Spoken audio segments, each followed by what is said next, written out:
Welcome to part 2 of your Transfer Bonanza, where we're only talking about 2 players.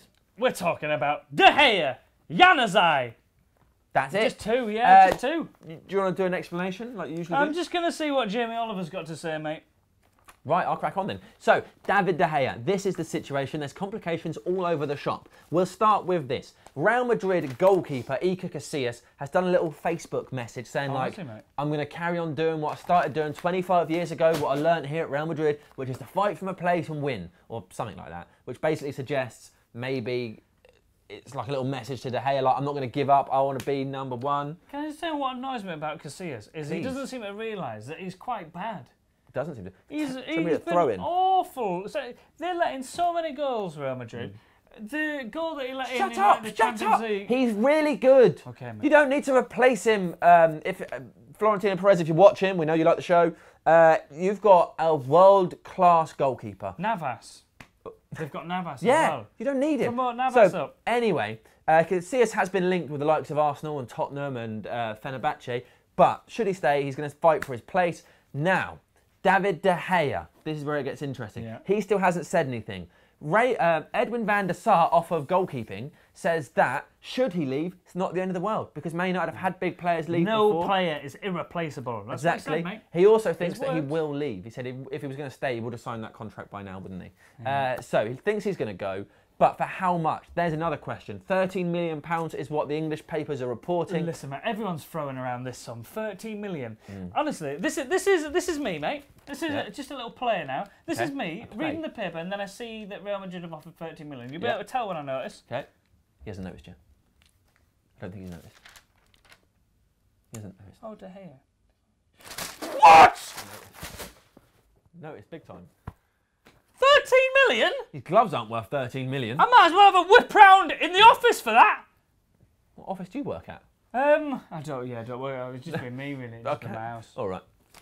So £13 million, obviously ridiculous. Nobody wants to accept that. Just keep him for a year and let him go for free. It would be better for our club. Oh, God, mate. I've been saying this for ages. According to the papers, United want to hold out for £25 million, and that's still a massive reduction on what he's worth. So it's quite difficult to work out what's going on. Yeah. What, so he's grown in £7 million? He's furious, this guy. So what happens if he goes? Well, we've been linked to Sillenson at Ajax. Oh my God, mate. Sorry, who have we been linked to? Sillenson. Sillenson? Yeah. Oh, I don't think he can save any penalties. Let's take him off because he can't do penalties. Also angry about that. And Hugo Lloris, who is perhaps open to leaving Tottenham this summer. I don't mind, Lloris. Would be a good safe pair of hands. But obviously you have to deal with Daniel Levy, which is very difficult. What would be nice is if David De Gea came out and said what he's doing. But we should find out soon, because apparently Real Madrid are desperate to take him on their pre-season tour, and that happens very, very soon. They're going to Australia. Yeah. In July? Yeah. Let me tell you this though. Decision making. It's important for a goalkeeper. Yeah. Would you want a goalkeeper whose decision making led them to sign for a team that's managed by Rafa Benitez? Rafa Benitez. That makes it even worse that Rafa Benitez offering a low amount of money to Manchester United. I think just through pride, we shouldn't take it. Yeah. Also, at the minute, De Gea's decision making is so slow. If someone shoots, De Gea will be like, I don't know. Okay, right, let's talk about Adnan Januzaj. Go on, Ian. Big news, mate. Adnan Januzaj and David Moyes were seen in a hotel together having a catch-up. Nobody took a picture. No evidence? Like, anyone, I could have phoned in and said, I saw them in a hotel together.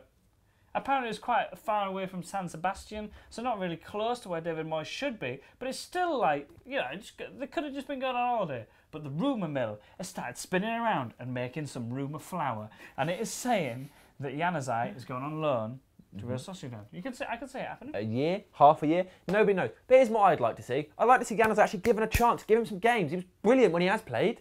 He never gets to play very much. I mean, if we wanted to support a team where we just sign players all the time, that's what Chelsea and City are for. Yeah. I mean, let's produce people. I just don't want him to turn into another Pogba, mate. Exactly. Right, that was it, your Transfer Bonanza for this week. I hope you really enjoyed it. Get your comments in below. What do you think about Januzaj? What do you think about David De Gea? What do you think about everything else? Everything. All the things. Write about them. Ian, some sort of one-word review of your day. Fantastic.